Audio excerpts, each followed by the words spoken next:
Pessoal, a questão número 19 do vestibular da UFO, tipo 1, vai falar para nós sobre satélites geoestacionários. Então vejam só como foi apresentada a questão.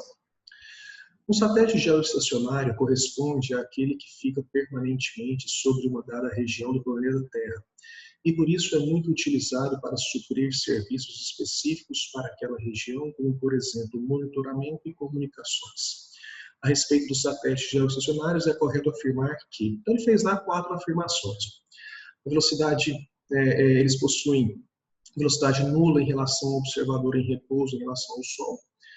Possuem órbitas que ficam permanentemente sobre a região polar da Terra, possuem órbitas cujo período é equivalente ao período de rotação da Terra, ou possuem raio de órbita inversamente proporcional à massa do satélite. Então, aqui é uma questão estritamente teórica, onde nós temos que saber quais são as características de um satélite geoestacionário.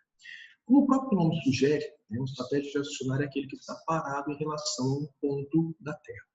Se ele está parado em relação a um ponto da Terra, ele não está em repouso em relação ao Sol, porque nós sabemos que a Terra tem um movimento de rotação, esse movimento de rotação significa que ela está girando, está movimentando em relação ao Sol.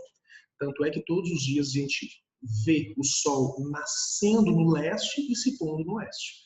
Mas nós sabemos que não é o Sol que está fazendo esse movimento, e sim a Terra que está rotacionando. Então, esse satélite não vai estar parado em relação ao Sol.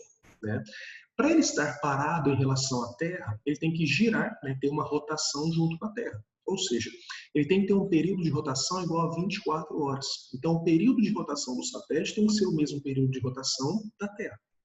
Para que esse satélite fique parado em relação à Terra, ele necessariamente tem que orbitar a Terra aonde? Sobre a linha do Equador.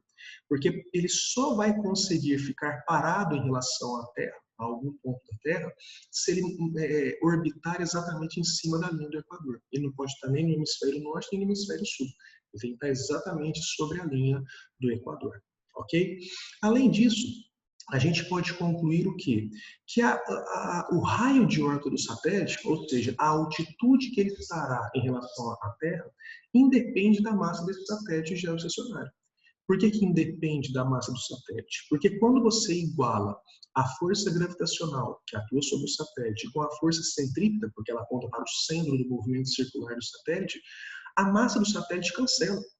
Então, independentemente da massa do satélite, para ele ser geoestacionário, ele tem que estar a uma altitude bem definida. Não pode ser uma altitude variável. Então, se ele tem 1 tonelada ou se ele tem 5 quilogramas, a altitude dele tem que ser a mesma. Então, vai independer da massa desse satélite. A alternativa que fala uma dessas características do satélite geoestacionário é a alternativa que está na letra C dessa questão. Okay? Então, é uma questãozinha sobre satélite geoestacionário que a gente vê essas características todas na parte de gravitação.